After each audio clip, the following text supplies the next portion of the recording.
Hey guys, Lord Naren White here, the Holy Ghost, the one true God. Back with you with the next video in my series reading Frankenstein by Mary Shelley. Without further ado, returning to Frankenstein as read by Lord Naren White. I would willingly afford you every aid in your pursuit, but the creature of whom you speak appears to have powers which would put all my exertions to defiance. Who can follow an animal which can traverse the sea of ice and inhabit caves and dens where no man would venture to intrude? Besides, some months have elapsed since the commission of his crimes, and no one can conjecture to what place he has wandered or what region he may now inhabit. I do not doubt that he hovers near the spot which I inhabit, and if he has taken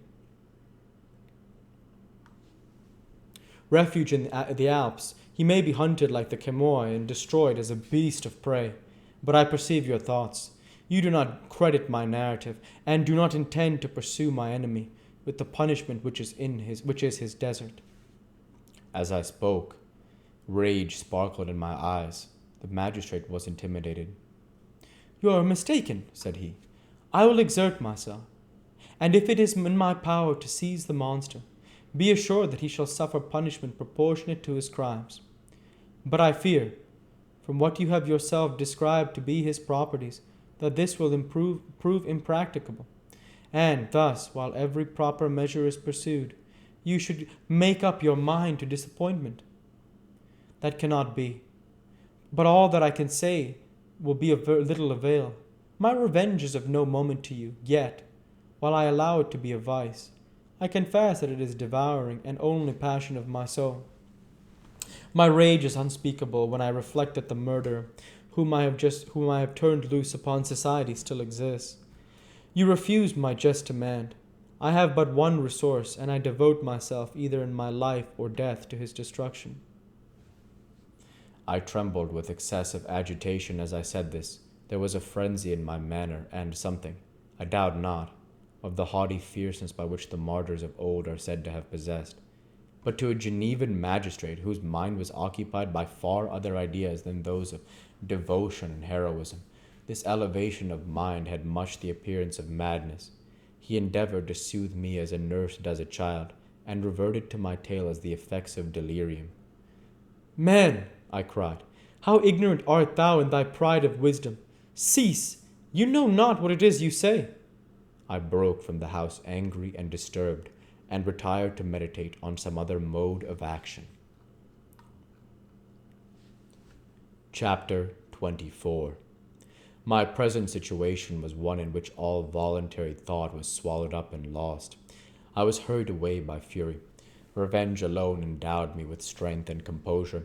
It molded my feelings and allowed me to be calculating and calm at periods when otherwise delirium or death would have been my portion. My first resolution was to quit Geneva forever.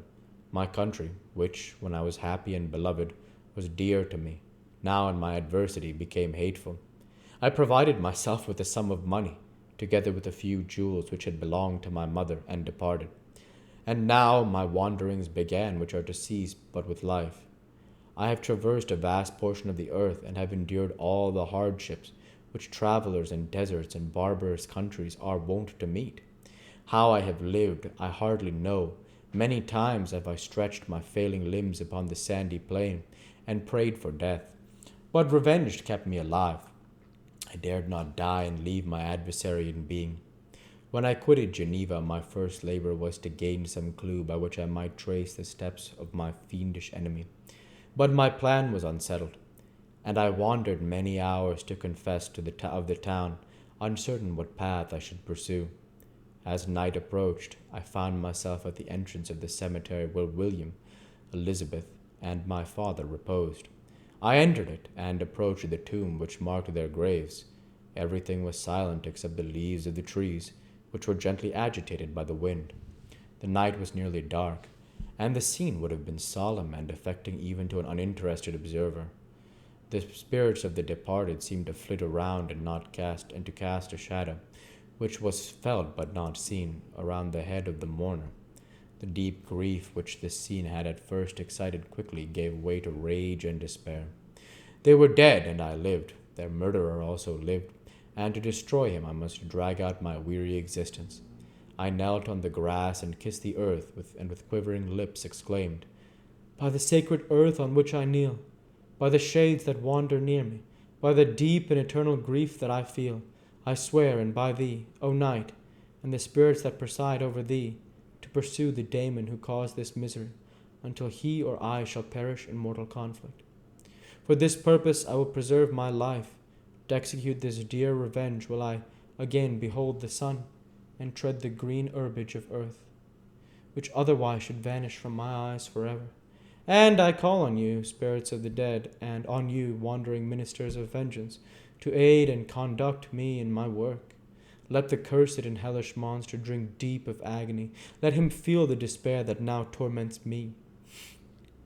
I had begun my adjuration with solemnity and an awe which almost assured me that the shades of my murdered friends heard and approved my devotion. But the furies possessed me as I concluded, and rage choked my utterance.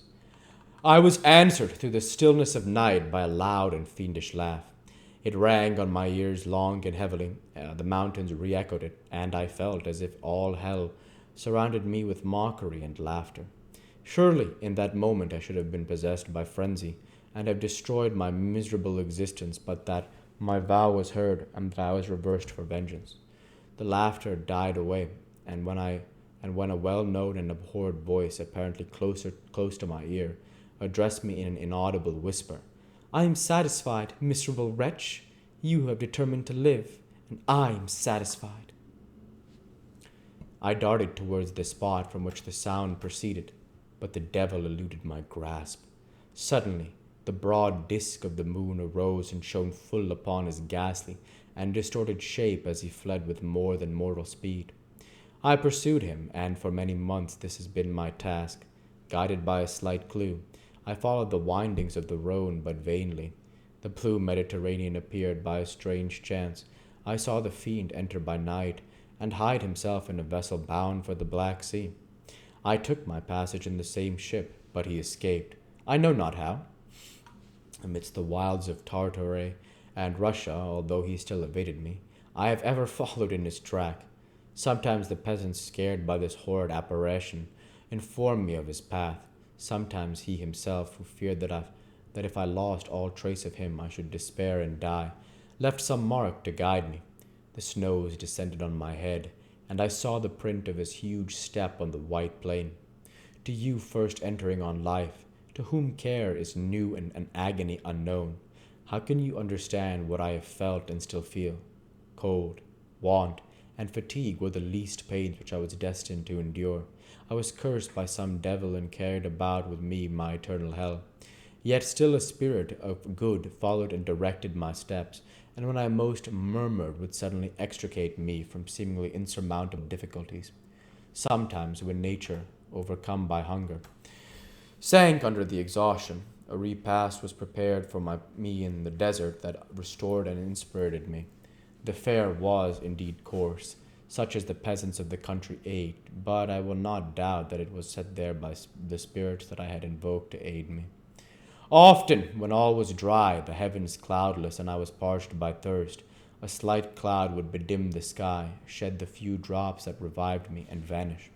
I followed when I could the courses of the rivers, but the daemon generally avoided these, as it was here that the population of the country chiefly collected. In other places human beings were seldom seen, and I generally subsisted on the wild animals that crossed my path. I had money with me, and gained the friendship of the villagers by distributing it, or I brought with me some food that I had killed, which, after taking a small part, I always presented to those who had provided me with fire and utensils for cooking. My life, as it passed thus, was indeed hateful to me, and it was during sleep alone that I could taste joy. O blessed sleep! Often, when most miserable, I sank to repose, and my dreams lulled me even to rapture. The spirits that guarded me had provided these moments, or rather hours, of unhappiness that I might retain strength to fulfill my pilgrimage. We'll go ahead and stop there for this week. As usual, I want to say thank you for watching, and I hope you enjoyed. please like, comment, and subscribe, as it greatly helps the channel. Light be with you all. Take care, and thanks again.